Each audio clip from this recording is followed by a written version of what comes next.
Chacune de ces attaques laisse une question. Quels crimes odieux ces adolescents ont-ils pu commettre pour que les parents se déchaînent avec violence dans la salle d'audience? Nous ne tarderons pas à le savoir. TJ Lane. Pour certains, une agression est un assaut de poing. Mais pour d'autres, comme Thomas Lane III, les parents de ces victimes n'ont pas eu besoin de poing. Leurs mots ont été suffisamment cinglants pour faire le travail.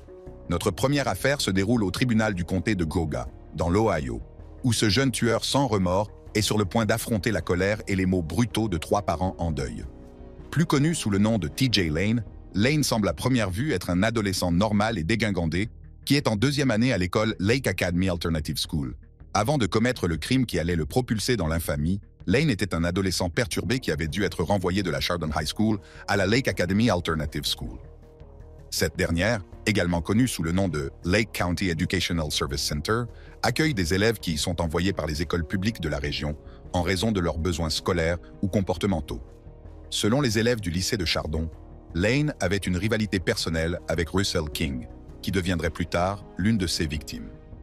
Si certains affirment que cette rivalité était due au fait que Russell avait commencé à sortir avec l'ex-petite amie de Lane, il n'en reste pas moins que les deux avaient des problèmes, et que Lane s'était même mis à l'haltérophilie après que King ait menacé de le frapper. Pourtant, personne ne s'attendait à ce que cette rivalité se transforme en quelque chose de plus sinistre, une fois qu'elle se terminerait non pas par un, mais par 3 meurtres au cœur froid. Le matin du 27 février 2012, Lane, vêtu d'un sweatshirt portant le mot « Killer », s'est rendu à la cafétéria de l'école armé d'un pistolet de calibre 22. Dès qu'il est entré, il a ouvert le feu sur les élèves et a dû être plaqué par un professeur de l'école et un entraîneur avant de cesser de tirer. Malheureusement, il était trop tard. Russell King, Daniel Parmertor et Demetrius Hewlin ont été abattus et 2 autres élèves ont été gravement blessés. Lane a été arrêté et inculpé de meurtre aggravé, de tentative de meurtre aggravé et d'agression criminelle. Lors de son procès, Lane n'a montré aucun remords, jusqu'à sa condamnation. En fait, le jour de l'audience de détermination de la peine, il est entré dans la salle d'audience et a rapidement déboutonné sa chemise pour en révéler une autre sur laquelle étaient inscrits les mots « Killer », une réplique de ceux qu'il portait le jour de la fusillade. Même les attaques verbales des parents de ses victimes n'ont pas réussi à lui arracher une émotion sympathique. Alors que les mots lui sont adressés, Lane reste assis avec un sourire en coin. Aussi brutales que soient ses paroles, aucune ne suffit à briser son apparence de bravade. Il souhaitait tous qu'il reste en prison pour le reste de sa vie. On peut dire que leurs vœux ont été exaucés. Finalement, TJ Lane a été condamné à 3 peines de prison à vie consécutive sans possibilité de libération conditionnelle. Frank DeLeon Jr. TJ Lane n'a peut-être reçu que des mots cinglants. Mais pour Frank DeLeon Jr., âgé de 19 ans, la famille des victimes n'avait pas de mots à épargner. Ceux-ci ont été laissés aux avocats et aux jurés. Alors que DeLeon attendait sa condamnation au tribunal de district du comté de Harris, il était sur le point d'obtenir une justice beaucoup plus rapide et définitivement brutale dans la salle d'audience. Le 11 janvier 2022, Diamond Alvarez, 15 ans, a quitté son domicile avec son chien pour rencontrer Frank DeLeon, son petit ami de l'époque. Selon les rapports, Diamond avait décidé de rencontrer DeLeon dans un parc voisin pour le confronter. Elle venait de découvrir qu'il la trompait et qu'il avait même une autre relation. Malheureusement pour Diamond, c'est le dernier jour où on l'a vu en vie. Sa famille a senti que les choses avaient terriblement mal tourné lorsque le chien est revenu à la maison sans Diamond. Le fait qu'ils aient entendu plusieurs coups de feu juste avant le retour du chien, vers 21h30, n'a pas arrangé les choses. Ils ont décidé de partir à sa recherche dans le quartier, et c'est alors qu'ils ont fait une découverte dévastatrice. Le corps de Diamond a été retrouvé dans le quartier 15 400 de Park Manor Street. Elle avait été tuée de 22 balles. DeLeon est immédiatement devenu le principal suspect et, quelques jours après la fusillade, il a été arrêté, inculpé de meurtre et a versé une caution de 250 000 $. La décision de le laisser en liberté sous caution a profondément irrité la famille de la victime, qui s'est mise à protester. Ils n'ont cependant pas eu à protester longtemps. DeLeon a été arrêté quelques mois plus tard, après avoir violé les conditions de sa mise en liberté sous caution. Étant donné qu'il n'a pas respecté les règles et qu'il ne s'est même pas présenté au tribunal avant son procès, la caution de DeLeon a été confisquée et il a été placé en détention. Son procès a été très émouvant pour les familles de la victime et du suspect. Pourtant, personne ne s'attendait à ce que la procédure judiciaire devienne chaotique lorsque la mère de Diamond, Anna Machado, est passée de la déclaration de la victime à la tempête en direction de l'assassin de son enfant. Comme l'ont montré les caméras du tribunal, Anna Machado s'est dirigée avec colère vers DeLeon avant d'être rapidement maîtrisée par un huissier de justice. C'était peut-être rapide, Mais les choses ne faisaient que commencer. L'enfer s'est déchaîné lorsque l'oncle d'Alvarez s'est jeté sur De Leon, le plaquant au sol. Alors que les adjoints s'efforçaient de séparer les deux hommes, la mère de Leon a chargé Ana Machado et une nouvelle bagarre a éclaté, transformant la salle d'audience en un véritable cirque. À la suite d'un accord de plaidoyer, Frank De Leon a finalement été condamné à 45 ans de prison pour le meurtre de Diamond Alvarez.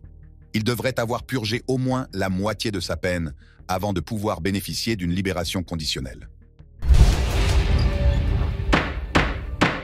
Nicolas Cruz. Il y a des tueurs comme Frank De Leon, et puis il y a ceux comme Nicolas Cruz, un tireur de masse qui a mis fin à la vie de 17 étudiants et en a blessé 17 autres dans ce qui est connu comme la fusillade la plus meurtrière de l'histoire des États-Unis dans un lycée. Devant la 17e cour de circuit judiciaire de Floride, Cruz n'est pas seulement sur le point d'être condamné pour son crime, mais aussi d'être témoin de la douleur ardente des parents de ses victimes qui se déchaînent contre lui. Bien avant de commettre la fusillade, Nicolas Cruz était connu pour ses problèmes de comportement depuis l'école maternelle. Il a même été transféré d'une école à l'autre 6 fois en 3 ans pour faire face à ses problèmes. En 2014, il a été transféré dans une école pour enfants souffrant de troubles émotionnels ou de difficultés d'apprentissage, où il aurait proféré des menaces à l'encontre d'autres élèves. Malheureusement, ce n'est qu'une partie de l'obscurité qui habite Cruz. En février 2017, Cruz a acheté légalement un fusil semi-automatique de type AR-15 dans un magasin d'armes de Coral Springs. Avant cet achat, il avait obtenu plusieurs autres armes à feu, dont au moins un fusil de chasse et plusieurs autres fusils. À l'époque, l'achat d'une arme à feu était légal pour les jeunes de 18 ans. Le 14 février 2018, Cruz a ouvert le feu sur les élèves et le personnel du lycée Marjory Stoneman Douglas, où il était ancien élève, et a assassiné 17 personnes tout en blessant 17 autres. Il s'est ensuite mêlé à d'autres élèves pendant le chaos qui a suivi, et a tenté de s'enfuir à pied, bien qu'il ait finalement été arrêté 1 heure et 20 minutes plus tard. Selon ceux qu'il a déclaré à un psychologue, Cruz a affirmé avoir commis la fusillade le jour de la Saint-Valentin parce qu'il pensait que personne ne l'aimait. Le 7 mars 2018, un grand jury a inculpé Cruz pour un total de 34 chefs d'accusation, 17 chefs d'accusation de meurtre au premier degré et 17 chefs d'accusation de tentative de meurtre au premier degré. Le 14 octobre, un procès a été programmé pour le lendemain, au cours duquel il a été annoncé que Cruz plaiderait coupable de l'accusation de coups et blessures. La juge Scherer a déclaré qu'elle tiendrait une audience le 20 octobre 2021, au cours de laquelle Cruz prévoyait de plaider coupable de tous les chefs d'accusation liés à la fusillade afin d'éviter la peine de mort. Le 20 octobre, Cruz a plaidé coupable de tous les chefs d'accusation, y compris le meurtre et la tentative de meurtre. Le 13 octobre 2022, le jury a recommandé que Cruz soit condamné à la prison à vie sans possibilité de libération conditionnelle. Presque toutes les familles des victimes assassinées ont exprimé leur colère et leur extrême déception à l'égard du verdict, ce qui s'est manifesté par des attaques verbales brutales à l'encontre de M. Cruz. Il était clair que tout le monde voulait sa mort. Leur douleur était évidente à chaque mot qu'il prononçait. En fait, il n'y a eu aucune limite aux mots durs lancés à l'encontre de Cruz. Le 2 novembre 2022, Cruz a été condamné à 34 peines de prison, à vie consécutive, sans possibilité de libération conditionnelle. Une pour le nombre total de victimes assassinées et blessées par Cruz. Ethan Crumbley. Comme Nicolas Cruz, Ethan Crumbley, 15 ans, a brutalement mis fin à la vie de 4 élèves lors d'une fusillade dans une école qui a secoué l'État du Michigan et le pays. Alors que Cruz a peut-être tué parce qu'il ne se sentait pas aimé, Crumbley a assassiné ses victimes sans motif clair. Rendez-vous au tribunal du comté d'Oakland, où ce jeune tueur est sur le point de faire face à la justice, ainsi qu'à l'attaque des parents de ses victimes, qui attendent tous d'obtenir une part de sa chair. Avant la fusillade, Ethan montrait des signes de dépression qui ont commencé lorsque son seul ami a quitté le Michigan à la fin du mois d'octobre 2021. Selon les procureurs, le chien de la famille est mort au même moment, ce qui a plongé le jeune adolescent dans la dépression. En mars 2021, Ethan avait déjà commencé à envoyer à sa mère des textos inquiétants sur son état d'esprit, faisant état de démons et de fantômes à l'intérieur de la maison. Il s'est également filmé en train de torturer des animaux, de fabriquer des cocktails Molotov, et s'est même imaginé en train de commettre une fusillade dans une école, un acte qu'il avait évoqué en plaisantant avec un ami par le biais d'un message texte. Il a même été rapporté qu'il aurait gardé la tête d'un bébé oiseau dans un bocal, qu'il a ensuite placé dans les toilettes de l'école. Un jour, un enseignant a trouvé un dessin violent sur le bureau de Crumbley.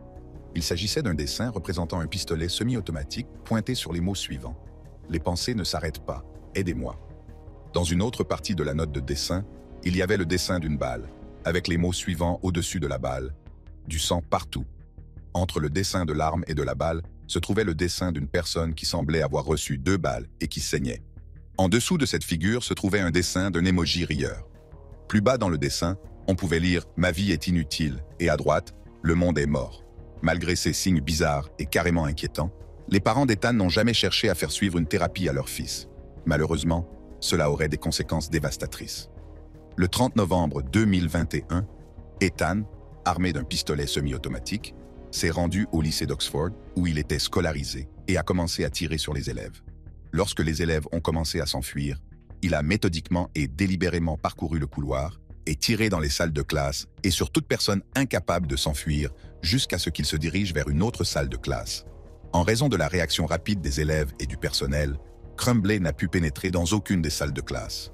3 élèves ont été tués sur place et 8 autres personnes, dont un enseignant, ont été blessés. Un 4e élève est décédé à l'hôpital des suites de ses blessures. Le 1er décembre 2021, il a été accusé de terrorisme, d'avoir causé la mort, de meurtre au 1er degré, d'agression avec intention de meurtre et de possession d'une arme à feu lors de la commission d'un crime, avec la possibilité d'ajouter d'autres accusations au fur et à mesure que l'enquête se poursuit. Le 24 octobre 2022, Crumbley a plaidé coupable pour tous les chefs d'accusation et a retiré son intention d'invoquer l'aliénation mentale. Il a également admis, lors de l'interrogatoire de ce jour-là, que son propre argent avait été utilisé pour acheter l'arme et a affirmé que l'arme n'avait pas été mise sous clé le jour de la fusillade. Le 9 décembre 2023, Crumbley devait être condamné. Les parents de ses victimes l'ont d'abord laissé s'exprimer avant que le juge ne rende son verdict. Chaque mot prononcé témoigne de la douleur que chaque parent a dû supporter à cause des actions de Crumbley. Ils lui ont souhaité le pire en prison. Il a finalement été condamné à la prison à vie sans possibilité de libération conditionnelle. Peyton Gendron. Comme les 2 derniers accusés de cette liste, Peyton Gendron, 18 ans, a refusé de vivre comme n'importe quel adolescent normal et a choisi la sombre étreinte de la suprématie blanche. Le résultat? La mort horrible par balle de 10 Afro-Américains. Lors d'une comparution devant le tribunal, Peyton a dû faire face à un châtiment rapide de la part d'un membre de la famille d'une victime qui n'a pas pu se retenir. Prenez place au tribunal du comté d'Erie, à Buffalo, dans l'État de New York, où se déroule ce moment dramatique. Peyton Gendron était un adolescent blanc ordinaire de 18 ans que beaucoup de ceux qui le connaissaient qualifièrent de calme. Même s'il avait des comportements étranges, comme le fait d'assister rarement aux cours ou de porter une combinaison de protection en classe, il ne représentait pas une menace pour qui que ce soit. Ce que la plupart d'entre eux ignoraient, c'est que Gendron était un suprémaciste blanc avoué qui pensait que toutes les autres races étaient inférieures. En fait, juste un jour avant de commettre une fusillade meurtrière qui allait ébranler la communauté et la nation, il avait visité Buffalo la veille et s'était également documenté sur des fusillades et des attaques motivées par la haine antérieure. Un ami d'enfance a également indiqué que la veille de la fusillade, Gendron s'était rendu chez lui et avait laissé 5 boîtes de munitions. Il a affirmé qu'il avait besoin de laisser les munitions parce qu'il était en train de réaménager sa propre maison et qu'il les récupérerait plus tard. En juin 2021, Gendron avait fait l'objet d'une enquête pour avoir menacé d'autres élèves de son lycée. Un enseignant lui avait demandé quels étaient ses projets après l'année scolaire. Ce à quoi Gendron avait répondu « Je veux assassiner et me suicider ». Gendron avait alors répondu « Je veux tuer et me suicider ». Il avait alors été envoyé à l'hôpital pour une évaluation de sa santé mentale et des conseils, mais avait été relâché après 1 jour et demi de détention. Le 14 mai 2022, Peyton S. Gendron, âgé de 18 ans, s'est rendu au supermarché Tops sur Jefferson Avenue, dans un quartier majoritairement noir de Buffalo, dans l'État de New York. Il a commencé à tirer sur les personnes présentes dans le supermarché et, lorsqu'il a terminé, 13 personnes avaient été touchées, dont 10 étaient mortes. Les 10 victimes étaient toutes noires. Gendron a été arrêté sans accident et inculpé au niveau de l'État et au niveau fédéral. Le 28 novembre 2022, il a plaidé coupable de 15 chefs d'accusation au niveau de l'État, dont 10 chefs d'accusation de meurtre au 1er degré, 3 chefs d'accusation de tentative de meurtre motivés par la haine, possession d'armes criminelles et terrorisme domestique motivé par la haine. Le 15 février 2023, Gendron a comparu pour son audience de détermination de la peine dans une salle d'audience chargée d'émotions, où les familles des victimes bouillonnèrent de rage et de douleur, et même ses excuses n'ont rien fait pour les soulager. La situation était si grave qu'à un moment donné, un membre de la famille de la victime, probablement accablé de chagrin, s'est jeté sur M. Gendron, Ce dernier a dû être évacué de la salle d'audience avant que les choses ne deviennent vraiment sérieuses. Même la juge a eu des mots cinglants à l'égard de Gendron avant de prononcer sa sentence. Le jeune suprémaciste blanc a finalement été condamné à 11 peines consécutives de prison à vie sans possibilité de libération conditionnelle, plus 90 ans supplémentaires. Le procès fédéral de Gendron doit se tenir le 8 septembre 2025, le ministère de la Justice réclamant la peine de mort. Gabe Parker. Il s'agit d'un autre tireur qui, comme les autres tueurs avant lui, n'a pas réfléchi à 2 fois avant de mettre fin à la vie de 2 personnes et d'en blesser 14 autres. Au moment des faits, Gabe Parker n'avait que 15 ans. Même son jeune âge ne lui a pas permis d'échapper à l'assaut brutal des parents de ses victimes. Notre dernière affaire se déroule au tribunal du comté de Marshall, où Parker est sur le point d'être condamné. Gabe Parker était un élève de 15 ans en 2e année au lycée du comté de Marshall, près de Brenton, dans le Kentucky. Cependant, les choses ont changé à jamais pour lui le 23 janvier 2013, lorsqu'il a ouvert le feu avec une arme de poing Ruger, tuant 2 autres jeunes de 15 ans dans l'école. À 7h57, alors que les élèves se rassemblèrent dans les salles communes avant le début des cours, Parker s'est rendu dans la salle de musique de l'école pour s'assurer que ses amis ne se trouvaient pas dans les environs avant de retourner dans les salles communes et de commencer son attaque. Après la fusillade, Parker s'est débarrassé de l'arme, a couru vers la salle de musculation et s'est caché avec d'autres élèves. Cependant, un élève l'a reconnu comme étant le tireur et a immédiatement alerté un enseignant, qui a alors appelé la police. Lorsque la police est arrivée sur les lieux, 2 élèves, Bailey Nicole Holt et Preston Ryan Cope, tous 2 âgés de 15 ans, avaient été tragiquement abattus. Et 18 autres personnes ont été blessées par les balles et la bousculade qui s'est produite pendant que Parker tirait. Lors de son arrestation, la police a découvert dans son sac un exemplaire du manifeste communiste et un grand couteau Winchester à fourreau. Lorsqu'on lui a demandé quel était son mobile, Parker a déclaré qu'il était athée et que sa vie n'avait pas de but et que celle des autres n'en avait pas non plus. Selon les officiers, Parker a affirmé que la fusillade était une expérience pour voir comment les étudiants et la société réagiraient. Gabe Parker, qui venait d'avoir 16 ans, devait être jugé comme un adulte après avoir été accusé de meurtre et d'agression au premier degré. Le 12 juin 2020, jour de sa condamnation, la salle d'audience était remplie de tension et d'impatience. Les familles de Bailey et de Preston, ainsi que d'autres victimes, ont présenté leur déclaration d'impact, leurs mots cinglants étant une attaque directe contre Parker. Chaque déclaration reflétait la douleur et la colère que ces actes avaient provoquées dans leur vie. Même les parents de Parker n'ont pas été épargnés par les attaques verbales. Toutes les familles se sont accordées sur un point. Elles étaient déterminées à faire en sorte que Parker ne soit jamais libéré, à assister à toutes les audiences de libération conditionnelle et à se battre pour qu'il reste derrière les barreaux jusqu'à la fin de ses jours. Gabriel Parker a été condamné à 2 peines de prison à perpétuité consécutive, avec possibilité de libération conditionnelle au bout de 20 ans et 70 ans supplémentaires. Et c'est ainsi que s'achève cette vidéo des plus jeunes tueurs attaqués par des parents dans la salle d'audience. Pour d'autres vidéos intrigantes comme celle-ci, cliquez sur les cartes qui s'affichent sur votre écran et je vous attends.